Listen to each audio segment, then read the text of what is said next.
Le Saint-Esprit de Dieu est un fleuve qui a plusieurs courants. Le Saint-Esprit de Dieu, c'est un fleuve, mais il a plusieurs courants. Dans le psaume 46, la Bible dit, Dieu est pour nous un refuge. Le psalmiste dit, Dieu est pour nous un refuge et un appui. Un secours qui ne manque jamais dans la détresse. C'est pourquoi nous sommes sans crainte quand la terre est bouleversée et que les montagnes chancellent au cœur des mers. Quand les flots de la mer mugissent, écument, se soulèvent jusqu'à faire trembler les montagnes. Psaume 46, verset 4. Il est un fleuve dont les courants réjouissent la cité de Dieu, le sanctuaire des demeures du Très-Haut. Il est un fleuve dont les courants réjouissent la cité de Dieu. Maintenant, le fleuve, c'est quoi?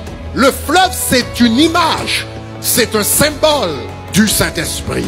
C'est pourquoi Jésus-Christ a dit, celui qui croit en moi, il a dit, des fleuves d'eau vive jailliront de son sein. Et dans Jean 7, le verset 39, Jésus dit, il dit cela de l'esprit que devaient recevoir ceux qui croiraient en lui. Mais le psalmiste nous dit, dans le psaume 46, il est un fleuve dont les courants réjouissent la cité de Dieu. Il y a un seul esprit, mais ce Saint-Esprit a plusieurs courants. Ésaïe chapitre 11, les versets 1 et 2, nous présente 7 différents courants de l'esprit. Ésaïe 11, verset 2. Puis un rameau sortira du tronc d'Isaïe, un rejeton naîtra de ses racines, et l'esprit de l'Éternel reposera sur lui. Esprit de sagesse et d'intelligence, esprit de conseil et de force, esprit de connaissance et de crainte de l'Éternel. Donc cela veut dire, il y a un seul Saint-Esprit. Voilà pourquoi toutes les églises ne se ressemblent pas. Voilà pourquoi tous les ministères ne se ressemblent pas. Voilà pourquoi tous les évangélistes ne se ressemblent pas. Il y a un seul esprit, mais différentes manifestations.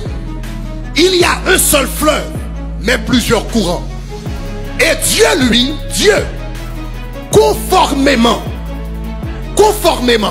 au plan, au projet, à la vision qu'il a pour ta vie, il va te mettre dans un courant bien déterminé. Le Seigneur dit dans Jérémie 3,15, je leur donnerai des bergers selon mon cœur. Je leur donnerai des bergers selon mon cœur. En d'autres termes, tu n'es pas dans cette église par accident. Tu n'es pas connecté à ce ministère par accident. Tu n'es pas connecté aux messages qui sont prêchés ici par accident. Tu es ici parce que le Seigneur a dit, je veux faire quelque chose de grand, je veux faire quelque chose de puissant, je veux faire quelque chose d'extraordinaire dans ta vie, mais pour que tu puisses y arriver, je dois te mettre dans ce courant. Quand le Seigneur veut faire quelque chose de grand dans ta vie, il veut t'amener quelque part. Si le Seigneur veut t'amener à droite, donc c'est le même esprit, il va te mettre dans le courant qui va à droite. Si ta destinée, ta provision, ta grâce, ta bénédiction, c'est à gauche, il va te mettre dans le courant qui mène à gauche. Mais c'est le même esprit. Un courant va à droite, l'autre va à gauche. Qu'est-ce que ça veut dire? Cela veut dire, tu peux suivre un homme de Dieu qui est rempli de l'Esprit de Dieu, mais que Dieu ne t'a pas donné comme berger, tu le suis et tu rates ta destinée.